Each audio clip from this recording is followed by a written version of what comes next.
Assalamualaikum warahmatullahi wabarakatuh. Halo semuanya, perkenalkan nama saya Cynthia dan rekan saya Syakila. Kami dari kelas 10-6.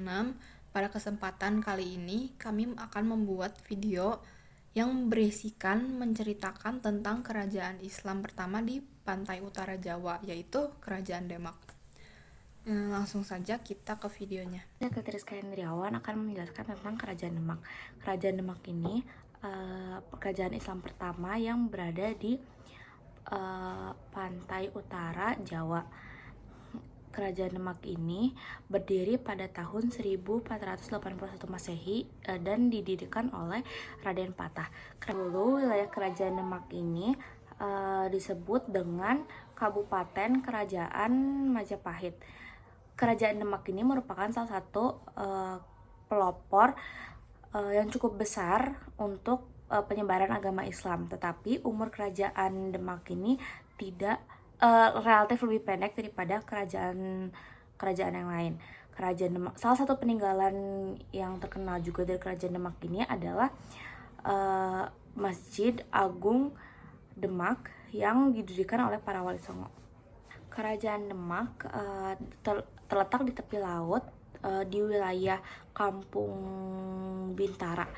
Tapi setelah Kerajaan Demak ini dipimpin oleh Sultan Prawoto, Kerajaan Demak ini dipindahkan ke Demak Prawata. Sultan Prawoto meninggal, Kerajaan Demak pun dipimpin oleh Arya Penangsang. Ketika dipimpin oleh Arya Penangsang, Kerajaan Demak pindah ke Jipang. Setelah Arya Penangsang meninggal karena dibunuh oleh Ki Gede Pamanahan dan juga Hadiwijaya. Hadiwijaya ini berasal dari Pajang, sehingga ketika Arya Penangsang meninggal, kekuasaan berada di tangan Hadiwijaya, sehingga Kerajaan Demak pun berubah menjadi Kerajaan Pajang. Selanjutnya di sini Cynthia akan menjelaskan mengenai silsilah raja dari Kerajaan Demak ini sendiri. Dalam Kerajaan Demak, Raden Patah adalah raja pertama dan menjabat selama 18 tahun, mulai dari tahun 1500 sampai 1518. Selama ia berkuasa di Kerajaan Demak, banyak hal yang sudah ia bangun, mulai dari rumah peribadatan yang kita kenal dan masih berdiri kokoh sampai sekarang, yaitu Masjid Agung Demak. Setelah Raden Patah menjadi raja di Kerajaan Demak, ia kemudian memiliki seorang anak yang bernama Patiunus, di mana anak dari Raden Patah ini kemudian naik tahta setelah masa kekuasaan sang ayah sudah berakhir, yaitu pada tahun 1518. Akan tetapi, Patiunus hanya berkuasa selama 3 tahun.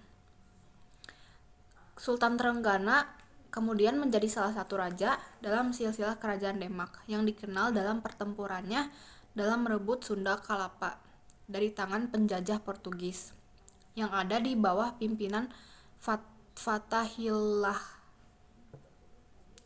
Setelah Sunan Trenggana meninggalkan Kerajaan Demak, ia lalu digantikan oleh Sunan Prawoto yang hanya memimpin selama beberapa tahun saja, sebab ia lebih tertarik untuk mendalami kehidupannya dalam bidang atau menjadi seorang ulama yang menyebarkan agama Islam di seluruh penjuru Jawa.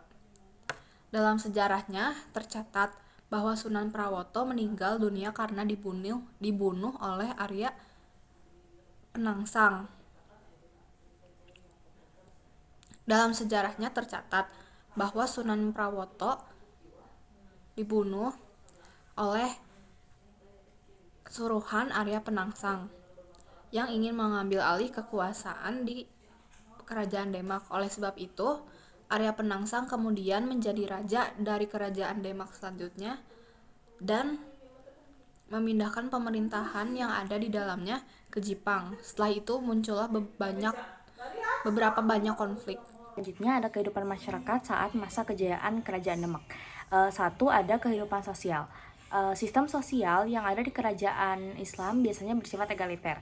Contohnya adalah ketika sekarang ketika sholat Jumat biasanya disatukan dengan masyarakat biasa. Hal tersebut merupakan kebaruan yang tidak bisa kita temukan di masa lampau. Ada juga kehidupan politik. Jika dilihat dari kacamata politik atau dari sistem pemerintahannya, Kerajaan Demak merupakan salah satu kekuasaan terbesar di Jawa. Karena berhasil untuk mengakhiri dominasi panjang Kerajaan Majapahit dan juga eksistensi penguasa Sunda yang sudah berdiri sejak abad ke-6 Masehi. Kemudian ada juga kehidupan ekonomi. Sumber ekonomi utama masyarakat Demak adalah perdagangan laut. Tidak adanya kerajaan Islam lain di Jawa selain kerajaan Demak ini merupakan salah satu faktor mengapa kerajaan Demak sangat aktif dalam perdagangan laut. Dan juga kerajaan Demak mencapai masa kejayaannya ketika dipimpin oleh Sultan Trenggono. Mungkin setiap kerajaan tidak selamanya akan berdiri tegak atau akan jaya selamanya. Pasti ada saatnya dia runtuh atau dia sudah tidak lagi jaya seperti dahulu. Sama halnya dengan kerajaan Demak. Penyebab runtuhnya dari kerajaan Demak sendiri itu ya yang pertama karena terjadi perang antar saudara. Lalu yang kedua, adanya perdebatan sengketa di dalam keluarga. Hal tersebut tentu mengakibatkan atau menyebabkan faktor runtuhnya kerajaan Demak. Lalu yang terakhir, karena sistem pemerintahan kerajaan yang gagal. Namun, di balik itu semua, tentunya ada hasil kebudayaan dari setiap kerajaan. Kayak hasil kebudayaan dari kerajaan Demak ini sendiri itu yang pertama ada Soko Total, lalu yang kedua ada Pawestren, yang ketiga ada situs kolam wudhu, dan yang paling ikonik yang kita ketahui, yang paling banyak diketahui oleh banyak orang itu ada Masjid Agung Demak. Sekian dari penjelasan kami, terima kasih telah menonton. Mohon maaf apabila banyak kekurangan atau kesalahan. Terima kasih. Wassalamualaikum warahmatullahi wabarakatuh.